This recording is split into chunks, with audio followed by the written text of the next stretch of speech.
جب پہلی نظر میری اس کعبے پہ جائے گی، دل جھوم سجائے گا، میں کعبے کو دیکھوں گا، وہ دن بھی تو آئے گا، میں کعبے کو دیکھوں گا۔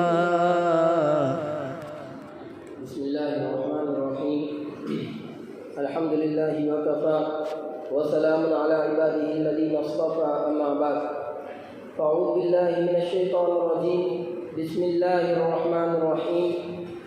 وَإِنْ خِفْتُمْ أَلَّا تُقْسِطُوا فِي الْيَتَامَىٰ فَانكِحُوا مَا طَابَ لَكُم مِّنَ النِّسَاءِ مَثْنَىٰ وَثُلَاثَ وَرُبَاعَ وَإِنْ خِفْتُمْ أَلَّا تَعْدِلُوا فَوَاحِدَةً أَوْ مَا مَلَكَتْ أَيْمَانُكُمْ ذَلِكَ أَدْنَىٰ أَلَّا تَعُولُوا۔ وقال النبي صلى الله عليه وسلم إذا كانت عند الرجل امرأتان فلم يعدل بينهما جاء يوم القيامة وشقه ساقط، رواه الترمذي وابو داود او كما قال عليه الصلاة والسلام۔ محترم عزیزان ملت، محلے کے بزرگ حضرات، عزیز نوجوان ساتھیوں، مذہب اسلام ایک آفاقی مذہب ہے اور وجہ یہی ہے کہ یہ دین آفاقی ہونے کی وجہ سے ناقص نہیں ہے، مکمل ہے۔ اس میں کسی چیز کا نقص نہیں ہے، کسی چیز کی کمی نہیں ہے، کوئی ایسے مواقع نہیں ہے، کوئی ایسے مسائل نہیں ہے جس میں یہ اپنے ماننے والوں کی رہنمائی نہ کرتا ہو۔ یہ ہر دور کے لحاظ سے اور ہر زمانے کی ضروریات سے چلتا ہے، تمام نقائص سے پاک ہے۔ وجہ یہ ہے کہ یہ کسی آدمی کا، کسی مدبر باشعور شخص کا بنایا ہوا دین نہیں ہے، ایک آفاقی مذہب ہے، یہ نقائص سے پاک ہے، کمی سے پاک ہے۔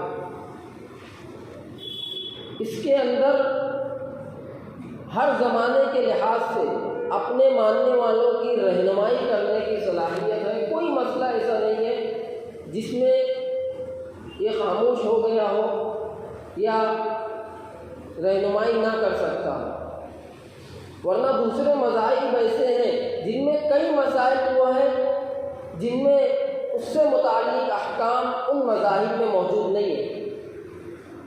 موجود نہ ہونے کی صورت میں کیا کیا جائے اس کا حل موجود نہیں ہے۔ اب اس کا حل کس طریقے سے نکالا جائے کسی کو پتہ نہیں۔ ان کے جو دین کے بڑے ہیں جن کو ہم دھرم گرو کہتے ہیں، ان کو بھی اس کا علم نہیں۔ وجہ یہ ہے کہ اس احکام کے متعلق پھر قانون، اس وقت ملک کا قانون ڈیسائیڈ کرتا ہے کہ کیا کرنا چاہیے، حالانکہ اسلام نے ہر جگہ رہنمائی کی ہے۔ اور وجہ یہی ہے کہ اسلام دشمنوں کی انگلیاں اسلام کی طرف اس لیے آتی ہے اور وہ انگلیاں اس لیے اٹھاتے ہیں کہ مسلمانوں کے دلوں میں، اس کے ماننے والوں کے دلوں میں مکمل طور پر اس مذہب کا عقیدہ، اس مذہب کے لیے محبت اور چاہت بھری ہوئی ہے، جبکہ دوسرے مذاہب میں یہ چیز پائی نہیں جاتی۔ دنیا کے جتنے بھی آپ مذاہب دیکھ لو، ماننے والے جو ان میں ہیں صرف ان میں 20-30% لوگ ایسے ہوں گے جو اس مذہب سے متعلق اپنے دل و دماغ میں عقیدہ رکھتے ہیں یا ان کی عبادات میں شامل ہوتے ہیں، ورنہ دوسرے مذاہب کے 70%، 60% لوگ ایسے ہیں جو ان مذاہب کے کتنے احکامات کو بھی نہیں مانتے، انکار کرتے ہیں، کھلے طور پر انکار کرتے ہیں۔ صرف یہ مذہب ایسا ہے جس میں اس کے ماننے والا اگرچہ اس کے کچھ احکامات پر عمل نہ کرے، اس کو چھوڑ دے، بدعملی کرے، لیکن پھر بھی اس احکام کے متعلق اپنے دل میں عقیدہ رکھتا ہے، احترام رکھتا ہے۔ آج ایک بندہ اگر ہفتہ بھر نماز نہیں پڑھتا، جمعہ کے لیے حاضر ہوتا ہے، یہ اس کے با ایمان ہونے کی علامت ہے کہ اس کے اندر ایمان بچا ہے، اسی لیے وہی ایمان اس کو کھینچ کر جمعہ کے دن مسجد میں لاتا ہے، ہفتہ بھر نماز نہیں پڑھتا، ظہر عصر مغرب عشاء فجر نہیں پڑھتا، لیکن آپ اس سے اس نماز کے متعلق پوچھ لو، وہ انکار نہیں کرے گا نماز کا، اس نماز سے متعلق اس کے دل میں شکوک و شبہات نہیں ہوں گے، حالانکہ وہ عمل نہیں کر رہے، روزہ نہیں رکھ رہا ہے رمضان میں، لیکن وہ روزے کا انکار نہیں کرے گا۔ اللہ کے نبی صلی اللہ علیہ وسلم کی سنتوں پر عمل نہیں کر رہا ہے، لیکن اللہ کے نبی صلی اللہ علیہ وسلم کے خلاف اگر کوئی کہہ دے، آپ کی شان میں گستاخی کر لے، تو یہ بدعمل مسلمان بھی مار اور مرنے کے لیے تیار ہو جاتا ہے، غصہ ہو جاتا ہے، تلملا اٹھتا ہے۔ حالانکہ آپ اس سے پوچھو، آپ نے جو کپڑے پہنے ہیں وہ فرنگیوں کے کپڑے ہیں، آپ نے جو ہیئر اسٹائل رکھی ہے وہ فرنگیوں کی ہے، سر کے بال سے لے کر پیر کے ناخن تک آپ نے غیروں کا طریقہ اپنایا ہے، لیکن اس کے سامنے اللہ کے نبی صلی اللہ علیہ وسلم کی مشابہت رکھنے والے کی بھی اگر بے عزتی کی جائے تو ایک مسلمان یہ برداشت نہیں کرتا۔ اور یہی بات دشمنان اسلام کے دلوں میں کھڑکتی ہے کہ کتنے مسلمان ایسے ہیں جو خود ان کے دین کے احکامات پر عمل نہیں کرتے، لیکن ان کے دلوں میں اس دین کا جذبہ ہے، مذہب اسلام کا جذبہ ہے، اور یہ کسی بھی عقیدے کے خلاف عمل کرنے کو اپنے لیے عار سمجھتے ہیں، حالانکہ عمل کرتے ہیں، نماز نہیں پڑھتے ہیں، روزہ نہیں رکھتے ہیں، لیکن اپنے دل میں ایک عار اور شرم محسوس کرتے ہیں کہ میں اللہ کے اس احکام پر عمل نہیں کرتا، اور یہی چیز دشمنان اسلام کو کھڑکتی ہے اور یہی چیز ان کو دشمن بناتی ہے۔ کتنے ایسے ہیں جو اسلامی احکامات پر انگلیاں اٹھاتے ہیں، کچھ ایسے ہوتے ہیں اللہ کے بندے جو ان احکامات کی تحقیق کرتے ہوئے اور اس کے خلاف بولتے ہوئے جب آگے بڑھتے ہیں تو وہ خود اس کی حکمت و مصلحات کو دیکھ کر ہلکا بگوش اسلام ہو جاتے ہیں، مسلمان ہو جاتے ہیں، اور کچھ ایسے ہوتے ہیں جو دشمنی میں، حسد میں، جلن میں پوری زندگی اسلام اور اسلام کے ماننے والوں کے خلاف اقدام کرتے ہیں۔ کئی ایسے مسائل ہیں جس کے خلاف آج انگلیاں اٹھائی جاتی ہیں۔ پچھلے دنوں طلاق کے مسائل اٹھے، طلاق کے مسائل میں مذہب اسلام نے کتنے خوبصورت احکامات صادر کیے۔ دوسرے مذاہب میں طلاق کی کوئی مسائل نہیں ہے، کیا کیا جائے، کس طریقے سے آگے کے معاملات کو رکھا جائے، یا کس طریقے سے رخصت کیا جائے، یا کیا احکامات ہونے چاہیے۔ مذہب اسلام نے ایک بہترین شکل پیش کی۔ ان لوگوں میں اگر طلاق دینی ہو تو قانون کے مطابق چلے، ورنہ ان کے دین میں کوئی مسئلہ نہیں ہے، کوئی حل نہیں ہے اس مسئلے کا، یا تو عورت کو چھوڑ دیا، گھٹ گھٹ کر ادھر مر رہی ہے، یا اس کو مار دیا، جلا دیا۔ مذہب اسلام نے سکھایا عورت کو طلاق دے رہے ہو، اگر آپ دونوں کے درمیان نباہ نہیں ہو پا رہا ہے تو ان کو حکم دیا کہ آخری اسٹیج میں ایک طلاق دو، پھر رک جاؤ، پھر 1 مہینے کے بعد ایک طلاق دو۔ ہو سکتا ہے ان دنوں میں دونوں کو عقل آ جائے، آپسی تعلقات کو برقرار رکھنے کا ذہن بن جائے۔ اگر تب بھی ذہن نہیں بنا تو 3 طلاق دے اور بہترین طریقے سے ان کو علیحدہ کرے۔ فَأَمْسِكُوهُنَّ بِمَعْرُوفٍ أَوْ سَرِّحُوهُنَّ بِمَعْرُوفٍ۔ ان کو اگر 2 طلاق دینے کے بعد ان کو واپس لینا ہے، رجعت کرنا ہے، تو آپ بہترین طریقے سے ان کو واپس لے لیں، یا اگر ان کو چھوڑنا ہے أَوْ سَرِّحُوهُنَّ بِمَعْرُوفٍ تو بہترین طریقے سے خوش دلی کے ساتھ ان کو رخصت کریں۔ یہ احکامات بیان فرمائے۔ 2 خاندانوں کے بیچ ہمیشہ کے لیے جھگڑا اور نزاع نہ ہو۔ اگر شوہر نے بیوی کو طلاق دے دیا، اب آنے والی نسل جو ہے 30-40 سال کے بعد انہی خاندانوں میں پوتی پوتا، نواسی نواسا میں اگر شادیاں کرنی ہو تو یہ بات نہ پیش آئے کہ فلاں اتنے سالوں قبل یہ معاملہ پیش آیا تو اس خاندان میں شادی نہیں کرنی ہے، یہ معاملہ نہ پیش آئے۔ اس خوش دلی کے ساتھ اس عورت کو رخصت کیا جائے کہ دونوں خاندانوں کے بیچ میں جو آپسی تعلقات تھے اس کو ٹھیس نہ پہنچے، آپس میں حسد و بغض کا معاملہ نہ پیش آئے۔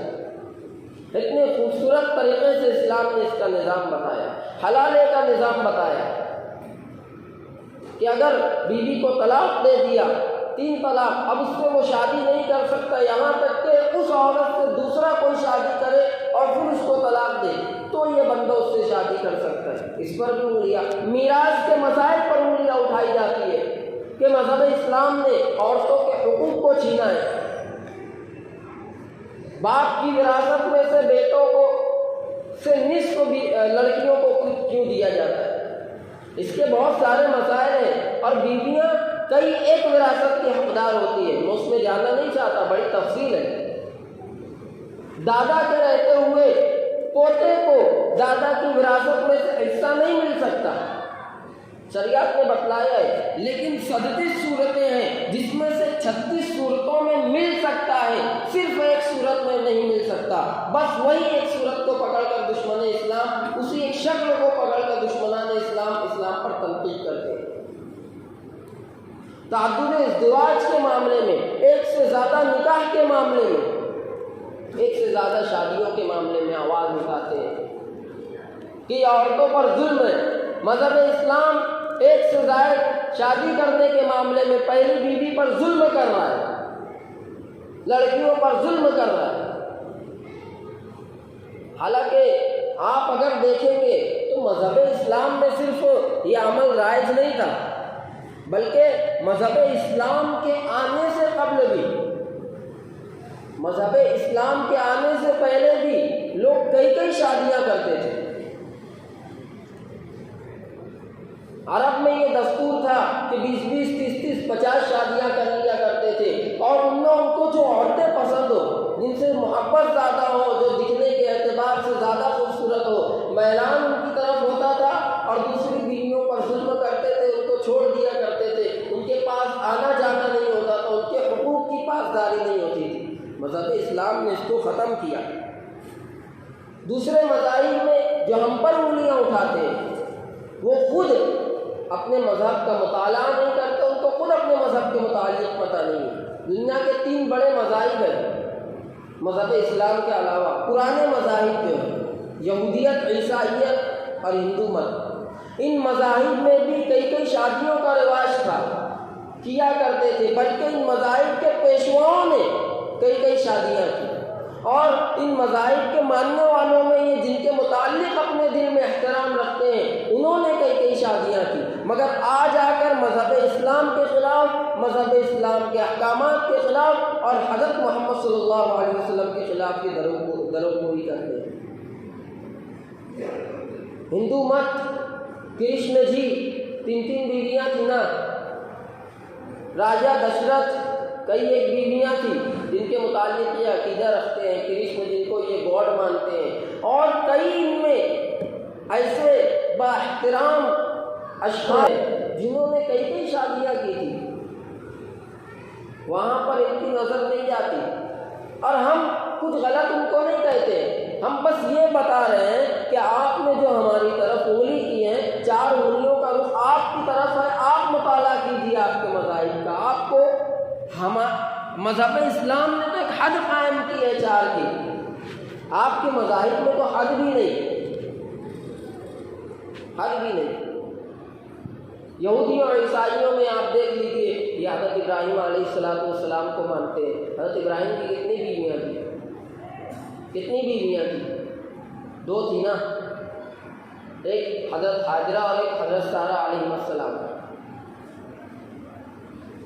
بائبل میں عیسائی لوگ، بائبل پہ لکھا ہوا ہے حضرت سلیمان علیہ السلام کی 700 بیویاں تھیں، 300 باندیاں تھیں۔ گنتی سے ہم کو کچھ لینا دینا نہیں ہے، اس سے کچھ اختلاف وغیرہ نہیں کرنا، صرف اتنا دیکھنا ہے کہ یہ جن سے عقیدہ رکھتے ہیں ان کی کئی ایک بیویاں تھیں، لیکن صرف انہیں الزامات مذہب اسلام پر لگاتے ہیں۔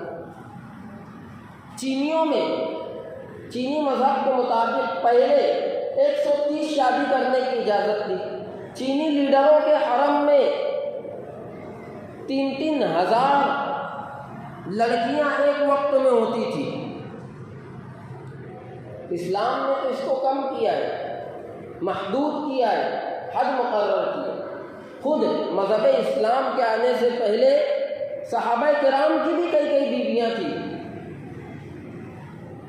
اللہ کے نبی صلی اللہ علیہ وسلم نے ان بیویوں کو طلاق دلوائی اور صرف 4 کی حد مقرر کی۔ ہوتا یہ تھا کہ وہ کئی ایک شادیاں کر لیا کرتے تھے، ان کے حقوق ادا نہیں کر پاتے تھے۔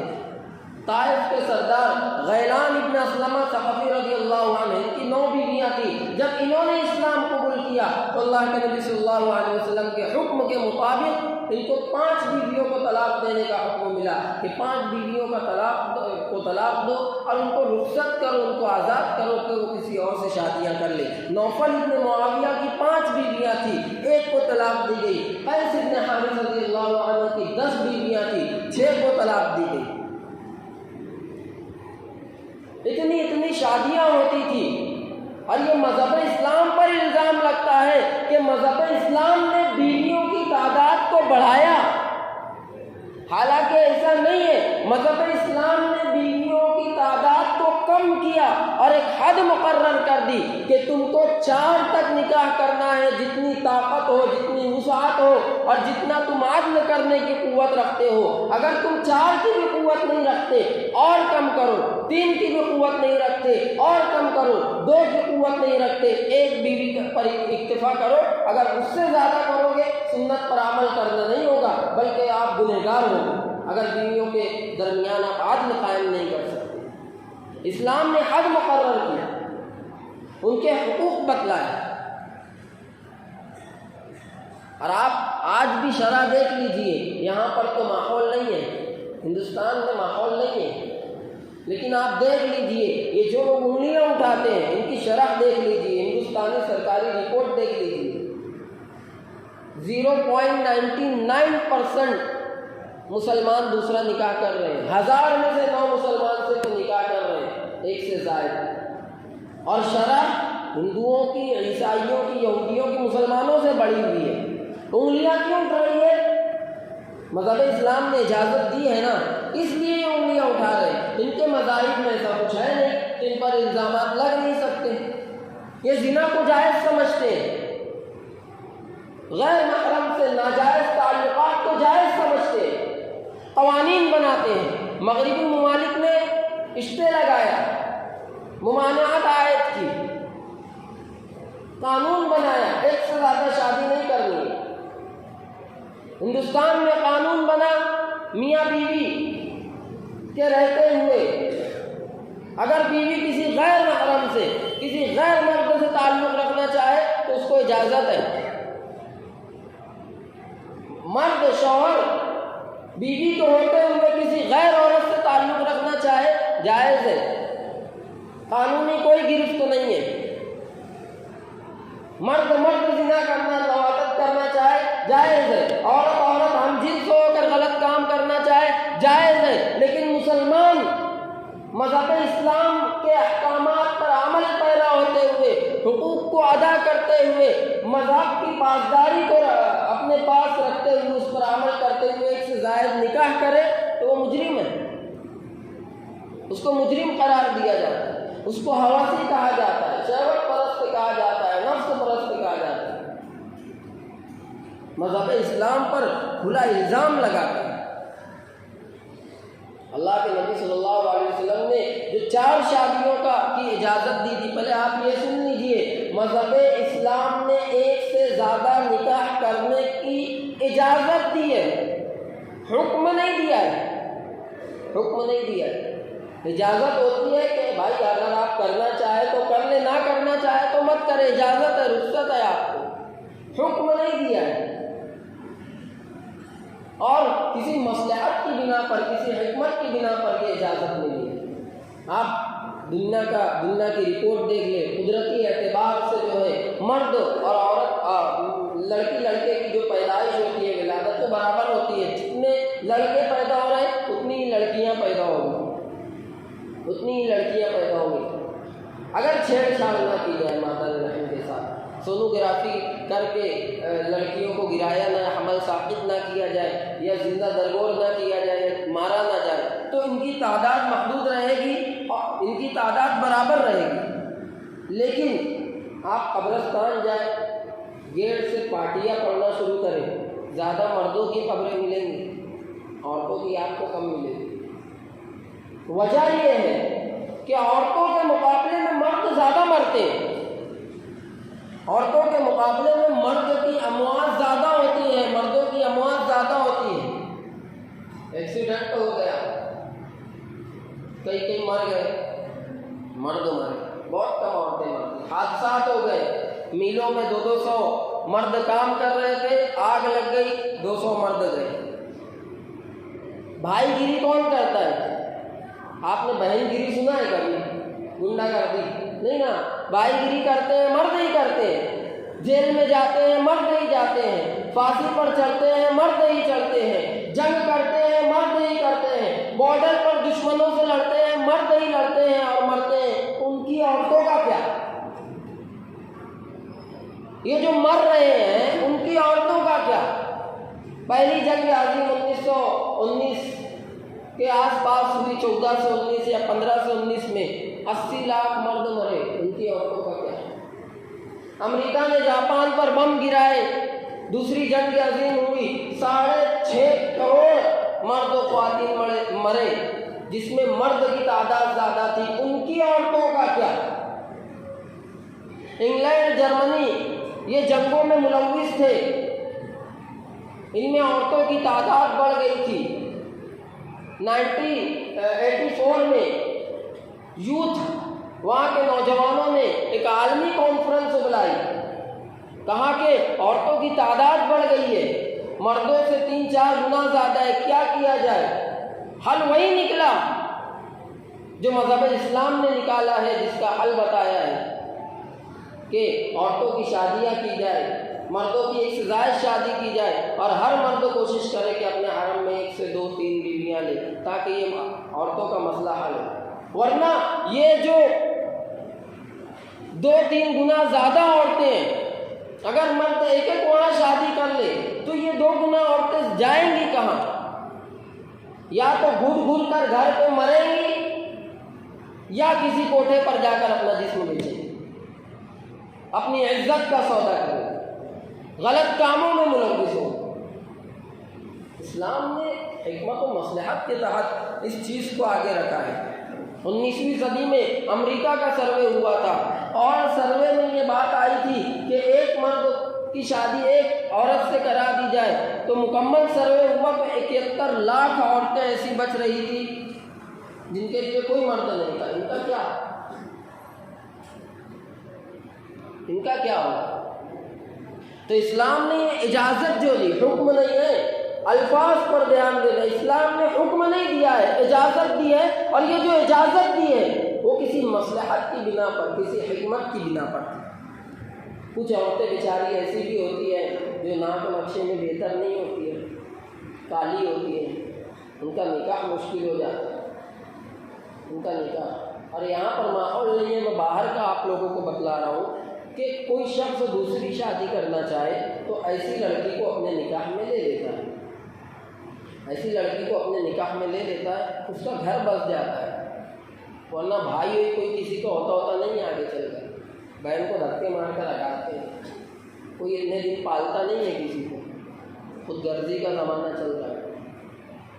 تو ان مصلحتوں کی بنا پر اللہ کے نبی صلی اللہ علیہ وسلم نے اجازت دی تھی، کہیں پر حکم دیا، کہیں پر ابھی اجازت ہے ہمارے لیے۔ غزوہ احد میں آپ لوگوں کو پتہ ہوگا 70 صحابہ کرام شہید ہوئے تھے، 70 صحابہ، پاسا چینج ہو گیا تھا، جیتی جنگ صحابہ کرام نے ہاری تھی، شہید ہوئے تھے۔ اللہ کے نبی صلی اللہ علیہ وسلم نے صحابہ کو حکم دیا، فلاں پہاڑ پر بیٹھے رہنا، ہلنا مت جب تک حکم نہ ہو۔ صحابہ کو یہ گمان ہوا کہ جنگ ختم ہو چکی ہے، اب ہمارا یہاں بیٹھے رہنا وقت کا ضیاع ہوگا۔ کچھ صحابہ کرام وہاں سے ہٹ گئے۔ حضرت خالد بن ولید رضی اللہ عنہ جو اس وقت مسلمان نہیں ہوئے تھے، انہوں نے پیچھے سے حملہ کر دیا، 70 صحابہ کرام اس جنگ میں شہید ہوئے تھے۔ خود اللہ کے نبی صلی اللہ علیہ وسلم زخمی ہوئے تھے، اس جنگ میں دندان مبارک شہید ہوئے تھے، چوٹ پہنچی تھی، چہرے پر چوٹ پہنچی تھی۔ 70 صحابہ شہید ہوئے، ان کی بیوہ عورتوں کا کیا ہوگا؟ اللہ کے نبی صلی اللہ علیہ وسلم نے صحابہ کو حکم دیا ان کی بیوہ عورتوں سے نکاح کیا جائے۔ جس کے پاس ایک بیوی ہے وہ دوسرا نکاح کرے، جس کے پاس 2 بیوی ہیں وہ اور ایک نکاح کرے۔ خود اللہ کے نبی صلی اللہ علیہ وسلم نے حضرت ابو سلمہ کی بیوی جو شہید ہو گئے تھے ام سلمہ سے نکاح کیا۔ حضرت عبداللہ رضی اللہ عنہ کی بیوی زینب بنت خزیمہ رضی اللہ عنہ، خود اللہ کے نبی صلی اللہ علیہ وسلم نے ان 2 ام المؤمنین سے نکاح، امہات المؤمنین سے نکاح کیا، اور یہ پیغام دیا کہ ایک سے زائد نکاح کی جو اجازت اسلام دیتا ہے وہ ہوس پرستی، شہوت پرستی اور نفس پرستی پر مبنی نہیں ہے، بلکہ کسی حکمت و مصلحت کے تحت یہ حکم یہ اجازت اللہ کے نبی صلی اللہ علیہ وسلم نے دی۔ اللہ کے نبی صلی اللہ علیہ وسلم پر یہ الزامات لگتے ہیں کہ ایک خود 4 شادیوں کا حکم جو اللہ کے نبی صلی اللہ علیہ وسلم نے اپنے ماننے والوں کو دیا، اپنے امتیوں کو 11 شادیاں کیوں کی؟ نعوذ باللہ آج بھی گستاخی ہو رہی ہے، آج بھی گستاخی ہو رہی ہے۔ وقت نہیں ہے اس تفصیل میں جانے کی، بس میں ہلکا پھلکا آپ کے سامنے ایک نقشہ بتلا دیتا ہوں کہ کیوں اللہ کے نبی صلی اللہ علیہ وسلم نے شادی کی۔ ایک بندہ کھڑے ہو کر کوہ صفا پر کہتا ہے، اے لوگوں میں پیغمبر ہوں، میں آپ لوگوں کے سامنے اسلام پیش کرتا ہوں، آپ اس کو مانیں۔ اچانک اس کے دوست دشمن بن جا رہے ہیں، ماننے والا کوئی نہیں سوائے ایک جوان، ایک بوڑھی عورت اور 2 بچوں کے۔ 23 سال کا قلیل عرصہ جس میں مذہب اسلام کو اللہ کے نبی صلی اللہ علیہ وسلم نے پھیلایا، اتنے سپاہی اور اتنی فوج کہاں سے تیار کر لی؟ اللہ کے نبی صلی اللہ علیہ وسلم نے جو نکاح کیے اس کی وجوہات تھی۔ اس وقت قبائل تھے جو آپس میں لڑا کرتے تھے، آپسی تنازعات میں گھرے ہوئے تھے، ان کے درمیان حسد و جلن تھی اور ایک دوسرے کو مارنے کے لیے، کاٹنے کے لیے تیار رہتے تھے، خون کے پیاسے تھے ایک دوسرے کے، حالانکہ مضبوط تھے، قوی تھے، نڈر تھے، بہادر تھے۔ ان کی ضرورت تھی مذہب اسلام، مذہب اسلام۔ اللہ کے نبی صلی اللہ علیہ وسلم نے ان قبائل کے بیچ میں خاندانی قرابت کو بڑھایا، ان کے درمیان کی بغض، عداوت کو، نزاع کو ختم کیا، ان کے درمیان رشتہ داری کا ماحول پیدا کر کے آپسی قرابت کو بڑھا کر مذہب اسلام کو مضبوط کیا، ماننے والوں کو دفاع بخشا۔ حضرت سودا رضی اللہ عنہ، حضرت زینب بنت خزیمہ، حضرت زینب بنت جحش، حضرت ماریہ قبطیہ، حضرت ام سلمہ، حضرت ام حبیبہ، حضرت حفصہ، حضرت جویریہ، ان صحابیات سے نکاح کرنے کا مقصد یہی تھا کہ الگ الگ قبائل کی تھی۔ ابو سفیان کی بیٹی ام حبیبہ رضی اللہ عنہ سے نکاح کیا۔ اس وقت ابو سفیان دشمن تھے اللہ کے نبی صلی اللہ علیہ وسلم کے، سخت دشمن تھے، اور یہی ابو سفیان تھے جن کے پیچھے صحابہ کرام دوڑے، ان کا پیچھا کیا، یہ مکہ مکرمہ پہنچ گئے، پھر وہاں سے سرداران کو روانہ کیا اور پھر جنگ بدر کا معاملہ پیش آیا۔ ان کی بیٹی سے نکاح کیا، دشمنی تھوڑا کم ہوئی، آگے چل کر یہ صحابی میں شامل ہو گئے، صحابہ میں شامل ہو گئے۔ حضرت خدیجہ کا تعلق اسد ابن عزہ سے تھا، حضرت عائشہ کا تعلق بنی تمیم سے تھا، حضرت حفصہ کا تعلق بنی عدی سے تھا، حضرت زینب بنت خزیمہ کا تعلق بنی عامر ابن صعصعہ سے تھا، حضرت جویریہ کا تعلق قبیلہ بنی مستلق سے تھا، حضرت ماریہ کا تعلق مصر سے تھا، اور کتنی صحابیات تھی جو الگ الگ قبائل سے تعلق رکھتی تھی۔ ان کے درمیان آپسی قرابت کو بڑھایا اور ایک ایسی فوج پیدا کی کہ 23 سال کے عرصے میں اللہ کے نبی صلی اللہ علیہ وسلم جب اس دنیا سے رخصت ہو رہے تھے تو لاکھوں کی تعداد میں ان کے ماننے والے ان کے پاس موجود تھے۔ اسلام اپنی مضبوطی عرب میں قائم کر چکا تھا، وجہ اور پھر حضرت عائشہ رضی اللہ عنہ پر کے متعلق یہ الزام لگائے جاتے ہیں کہ اللہ کے نبی صلی اللہ علیہ وسلم نے کم عمر کی لڑکی سے نکاح کیا، 9 سال کی عمر میں رخصتی ہوئی۔ شادی کرنے کے لیے ایک چیز ضروری ہے، عورت کے لیے بھی مرد کے لیے، وہ یہ کہ فزیکلی طور پر عورت یا مرد مضبوط ہو، مینٹلی طور پر تیار ہو اس کے لیے۔ اور اس وقت عرب میں تیار ہو جایا کرتی تھی، بلکہ اس وقت تو میں آپ لوگوں کو اس تفصیل میں نہیں لے جانا چاہتا کہ جو لوگ الزامات لگایا کرتے ہیں ان کی حالتیں کیا ہیں۔ خیر، 2 لائن میں کہہ دیتا ہوں، رام جی نے شادی کی تھی، پھر ان کے بھائی جو لکشمن تھے انہوں نے شادی کی تھی۔ رام نے سیتا کے ساتھ شادی کی تھی، لکشمن نے ارمیلا کے ساتھ شادی کی تھی، دونوں بہنیں تھیں۔ راون نے جب سیتا کو اڑایا تو اس وقت سیتا نے کہا میں رام کے ساتھ 18 سال سے رہ رہی ہوں، 12 سال سے رہ رہی ہوں۔ اس وقت سیتا کی عمر 18 تھی، یعنی 6 سال کی عمر میں رام نے سیتا کے ساتھ شادی کی تھی۔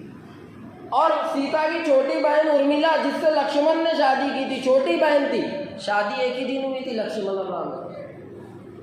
یہ الزامات مذہب اسلام میں لگائے جاتے ہیں، میں اس کی ڈیپ میں نہیں جانا چاہتا، بس اتنا کہنا چاہتا ہوں کہ اللہ کے نبی صلی اللہ علیہ وسلم کے گھر میں ایک ایسی لڑکی کی، ایک ایسی بیوی کی ضرورت تھی جو کم عمر ہو، شروع سے اسلامی نظام کو دیکھے، گھریلو نظام کو دیکھے، مینٹلی طور پر مکمل تیار ہو، اللہ کے نبی صلی اللہ علیہ وسلم کی مکمل زندگی کو ریکارڈ کر سکے اور ہم تک پہنچا سکے۔ اور وہی ہوا کہ آدھا دن تو حضرت عائشہ رضی اللہ عنہا سے ہم لوگوں کو ملا ہے، ہزاروں احادیث حضرت عائشہ رضی اللہ عنہا سے مروی ہے، اور کئی ایسی باتیں جو مخفیات میں تھی وہ ہم تک پہنچی ہے حضرت عائشہ رضی اللہ عنہا کے ذریعے۔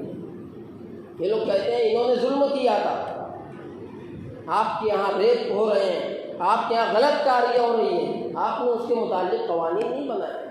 ایک بچی کا اگر ریپ ہو، مینٹلی طور پر وہ مرنے کے لیے تیار ہو جاتی ہے، ختم ہو جاتا ہے اس کا کریئر، مینٹلی طور پر برباد ہو جاتی ہے۔ نعوذ باللہ، اگر حضرت عائشہ رضی اللہ عنہ کا نکاح جبراً اللہ کے نبی صلی اللہ علیہ وسلم کے ساتھ کرایا جاتا تو اتنا دین اور اتنی احادیث کہاں ان سے مروی ہوتی، مینٹلی طور پر اتنی زیادہ فقیہ وہ کیسے بن پاتی، اتنے زیادہ احکام کو ایکسیپٹ کیسے کر پاتی، ریکارڈ کیسے کر پاتی۔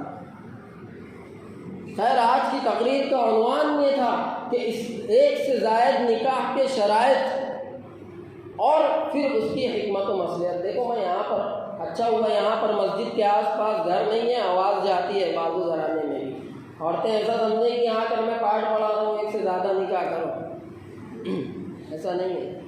میں شرائط پہلے بتلانا چاہتا تھا مگر یہ ترتیب ہے۔ ہیڈنگ جو تھی ایک سے زائد نکاح کے شرائط اور پھر اس کی حکمت و مصلحت تھی، مگر میں نے پہلے آپ کے سامنے احکامات بتائے، حکمت و مصلحت بتلائی، آخری میں شرائط بتلا رہا ہوں اس لیے کہ جن کو شرائط بتلانا ہے وہ آخری میں آتے ہیں، یہاں پر آخری 10 منٹ میں۔ شرائط یہ ہے کہ یہ ہر ایک کے لیے اجازت نہیں ہے ایک سے زیادہ نکاح کرنا، ہر ایک کے لیے اجازت نہیں ہے کہ کوئی بھی نکاح کر لے، ایک سے زیادہ شادی کر لے اور حقوق ادا نہیں کر پا رہے، خود بھی بدنام ہو رہے، اسلام کو بھی بدنام کر رہے کہ یہ دیکھو اسلام نے اجازت دی تھی، یہ کھلواڑ بنا رہے ہیں۔ شرطیں رکھی ہیں، مالی طور پر وسعت ہو، مالی طور پر مضبوط ہو، آدمی اتنا مضبوط ہو کہ کھلا سکے ان لوگوں کا نام نفقہ پورا کر سکے، ان لوگوں کے حقوق ادا کر سکے۔ اگر یہ اس کے اندر موجود نہیں ہے یہ صلاحیت تو اس کو اجازت نہیں ہے۔ ایک بیوی سمجھ نہیں رہی ہے، دوسرے کو بھی لا کر رکھ لیا، باپ بول رہا ہے پہلے اس کو پکڑ میں کھلا رہا تھا، پھر ایک کو کھلا رہا تھا، دوسری کو بھی لا لیا، اس کو کہاں سے کھلایا جائے، اسی لیے اجازت نہیں دیتے۔ مالی قوت کے ساتھ ساتھ جسمانی قوت بھی چاہیے، ہٹا کٹا ہونا چاہیے، اس کے حقوق کو ادا کر سکے۔ اگر بھوک لگی ہے مجھے، میرے اندر صلاحیت ہے روز 5 روٹی کھانے کی، آپ مجھے روز ایک ہی کھلاؤں گے اور بولو گے باقی کا وظیفہ پڑھ لو، پیٹ بھرے گا وظیفے سے؟ جسمانی جو میری ضروریات ہیں وہ پوری ہونی چاہیے۔ آپ کے اندر طاقت نہیں ہے، خود لوز ہے، ڈاکٹر نے زور سے بولنے سے منع کیا ہے، تیز چلنے سے منع کیا ہے، 99 لاکھ کے اوپر کچھ سننے سے منع کیا ہے، اور آپ دوسری شادیاں کر رہے ہو، حقوق ادا نہیں ہو پا رہے ان کے۔ جسمانی حقوق ادا نہیں کر پا رہے ہو، ظلم کر رہے ہو، ہوگا یہ کہ آپ ادا نہیں کرو گے، وہ جا کر دوسری طرف اپنے حقوق ادا کروا لیں گے۔ تیسرا یہ کہ عدل، اللہ کے نبی صلی اللہ علیہ وسلم نے فرمایا، ابھی جو میں نے حدیث پڑھی تھی، اذا كانت عند الرجل امرأتان فلم يعدل بينهما جاء يوم القيامة شقه ساقط، جس کسی شخص کے پاس دو عورتیں ہوں، دو بیویاں ہوں، اور ان کے درمیان وہ عدل نہ کرتا ہو، تو وہ قیامت کے دن اس طریقے سے آئے گا کہ ایک طرف کا حصہ اس کا مفلوج ہوگا، گرا ہوا ہوگا۔ قیامت کے دن لوگ پہچان لیں گے کہ یہ شخص تھا، اس نے شادیاں کی تھی 2 سے زیادہ اور حقوق کو ادا نہیں کر پایا۔ بہت احتیاط کا مسئلہ ہے۔ آپ کے اندر عدل ہو، آپ دونوں کو ایک جیسا گھر دے سکتے ہو، دونوں کو ایک جیسا کھلا پلا سکتے ہو تو کیجئے۔ آپ ایک جگہ 2 راتیں گزار رہے ہو، ایک جگہ 1 رات گزار رہے ہو، 10 دن چھٹی کے ملے تو ایک جگہ جا کر مر رہے ہو، دوسرے کے حقوق پامال ہو رہے ہیں، تو جائز نہیں ہے پھر دوسری شادی کرنا۔ آدمی کو کانفیڈنس ہو اپنے آپ پر کہ میں ان حقوق کو ادا کر لوں گا تو دوسری شادی کے لیے آگے ہاتھ بڑھائے۔ مولانا اشرف علی تھانوی رحمۃ اللہ علیہ علماء دیوبند کے ایک بڑے عالم گزرے، 2 بیویاں تھیں ان کی۔ گھر میں اگر تربوز لاتے تھے تو 2 تربوز لا کر ایک اس کو دے دیا، ایک اس کو دے دیا، ایسا نہیں کرتے تھے۔ ایک تربوز کا 2 ٹکڑا کرتے تھے، آدھا اس کو دیتے تھے، آدھا اس کو۔ کیا پتا اس کو جو دے رہا ہوں وہ پھیکا نکل جائے، اس کو جو دے رہا ہوں وہ میٹھا نکل جائے۔ اتنی حقوق کی پاسداری تھی۔ اگر یہ شرائط پر آپ عمل کر سکتے ہو تو کرو، اور پھر اگر کوئی شخص اتنی صلاحیت رکھتا ہے، کروڑ پتی ہے، پیسہ ہے، ہٹا کٹا ہے، بلڈر آدمی ہے اور اسلامی شعار والا ہے، اور اگر وہ کرنا چاہتا ہے تو پھر ان کو روکا نہ جائے، اور وہ کر لے تو اس کو معیوب نہ سمجھا جائے۔ میں یہاں درس دے کر نہیں جا رہا ہوں، آپ لوگ سمجھ لیں میں یہاں آیا ہوں تو شرائط اور حکمت و مصلحت بتانے آیا ہوں، آپ لوگوں کو تیار کرنے کے لیے نہیں آیا ہوں کہ آپ دوسری شادی کریں۔ میں یہ بتلا رہا ہوں کہ یہ شرائط پر آپ عمل کر سکتے ہو تو پھر آگے قدم اٹھائیں، اور پھر کوئی شخص اگر یہ کر سکتا ہو، اس کے اندر وہ صلاحیت ہو، تو پھر اس کو روکے نہ، کیونکہ اگر آپ روکو گے اور اس عمل کے خلاف اپنے دل میں شکوک و شبہات لاؤ گے، خدا کی قسم ایمان سلب ہو جائے گا۔ کسی کو ترغیب بھی نہیں دے رہا ہوں کہ کرو، اور کسی کو روک بھی نہیں رہا ہوں، لیکن اگر کوئی کرنا چاہے اور آپ اس کو طعنہ دے رہے ہو تو آپ اپنے ایمان کی خیر منائیں۔ ابا شادی کرنا، ہاں کر لے بیٹا، یہ کروں گا، وہ کر لوں گا، میں کمرہ ایڈجسٹ کر لوں گا، ہاں سب کر لے، صرف گھر میں منانا۔ اور دوسری اگر کر لیا تو اس کو ایسے دیکھتے ہیں، یہی ہے۔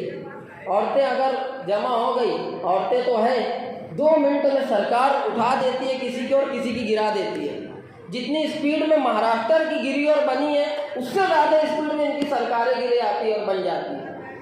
بیٹھے بیٹھے وہ کر لیس رہا ہوگا، ایسا کھینچ رہا ہوگا، ایسا معاملہ رہا ہوگا، ایسا۔